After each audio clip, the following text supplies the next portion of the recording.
चीनमध्ये कोट्यावधी घरे रिकामी पडली आहेत. मोठमोठे बिल्डर्स देशोधडीला लागलेत आणि घरांच्या किमती तब्बल 40% घसरणार आहेत. पण दुसरीकडे भारतात काय होतंय? मुंबई, पुणे आणि हैदराबादमध्ये घरांच्या किमती गगनाला भिडल्यात. नवीन प्रोजेक्ट्स लॉन्च होताच काही अवघ्या तासात विकले जात आहे. मग हा प्रश्न पडतो, जो हाल चीनचा झाला तोच भारताचा होणार का? आपण एखाद्या मोठ्या रिअल इस्टेट बबलमध्ये राहत आहोत का? बाय राईट मराठीच्या आजच्या व्हिडिओमध्ये आपण यामागचं खरं सत्य सोप्या भाषेत समजून घेणार आहोत.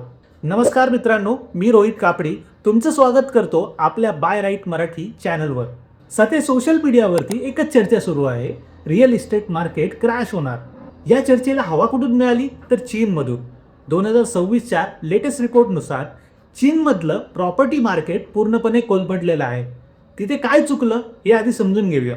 चीनमध्ये एक काळ असा होता जेव्हा तिथले नागरिक आपली 70% संपत्ती फक्त आणि फक्त घरांमध्ये गुंतवायचे. बिल्डर्सनी काय केले? बँकांकडून अफाट कर्ज घेतले आणि गरजेपेक्षा जास्त टॉवर्स उभे केले. आज चीनमध्ये अशी अनेक शहरं आहेत जिथे टोलेजंग इमारती आहेत पण राहायला माणूस नाही. याला म्हणतात घोस्ट सिटीज, म्हणजेच भूताची शहरं. एव्हरग्रँड, कंट्री गार्डन सारख्या तिथल्या सर्वात मोठ्या बिल्डर्सनी हात वर केले आणि ते दिवाळखोर झाले. आता या महाभयंकर क्रॅश नंतर प्रत्येक भारतीय घर खरेदीदाराच्या मनात एकच भीती आहे, भारतात पण असाच रिअल इस्टेट बबल फुटणार नाही ना?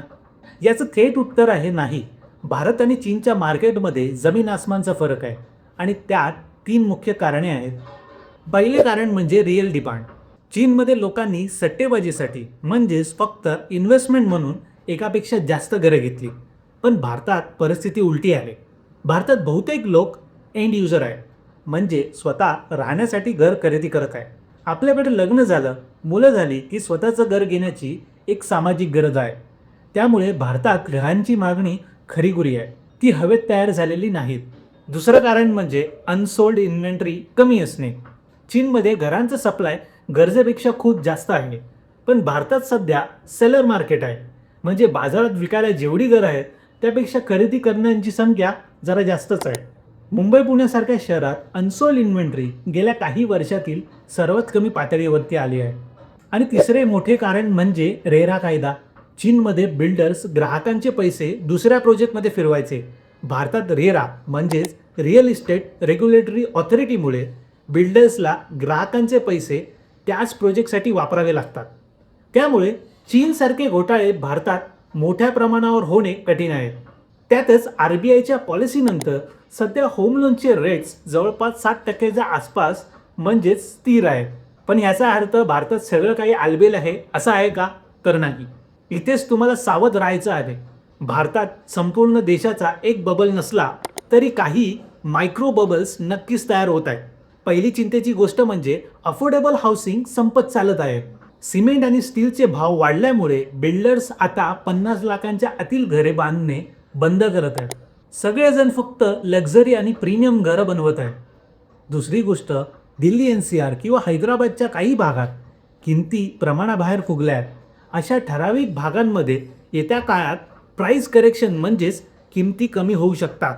त्यामुळे जर तुम्ही गुंतवणूकदार असाल तर केवळ नफ्यासाठी कर्ज काढून कुठेही पैसे टाकू नका. आता डिजिटल जमाना आहे. तुम्ही थेट फ्लॅट न घेता REIT म्हणजेच REITsमध्ये सुद्धा इन्व्हेस्ट करू शकता. REITsबद्दल सखोल माहिती मी एका दुसऱ्या व्हिडिओमध्ये बनवेन. त्यासाठी चॅनलला सबस्क्राईब करून ठेवा, जेणेकरून असेच व्हिडिओ तुम्हाला पाहायला मिळतील. तर शेवटी बाय राईट मराठीचा तुम्हाला सल्ला आहे, जर तुम्ही स्वतः राहण्यासाठी घर शोधत असाल, तुमच्याकडे डाऊन पेमेंटसाठी पुरेसे पैसे असतील आणि तुमचा होम लोनचा EMI हा तुमच्या महिन्याच्या पगाराच्या 50%पेक्षा कमी असेल, तर 2026 हे वर्ष खरेदीसाठी वाईट नाही. तुम्ही बिंदास पुढे जाऊ शकता. पण जर तुम्ही शॉर्ट टर्म प्रॉफिटसाठी कोणाच्या तरी सांगण्यावरून ओव्हर प्राईस प्रॉपर्टी घेत असाल तर चीनचा इतिहास नेहमी डोळ्यासमोर ठेवा. तुम्हाला काय वाटतं? तुमच्या शहरात घरांचे भाव वाढलेत की कमी झालेत? मला खाली कमेंट करून सांगा. हा व्हिडिओ माहितीपूर्ण वाटला असेल तर व्हिडिओला लाईक करायला विसरू नका. Buy right, smart right. धन्यवाद.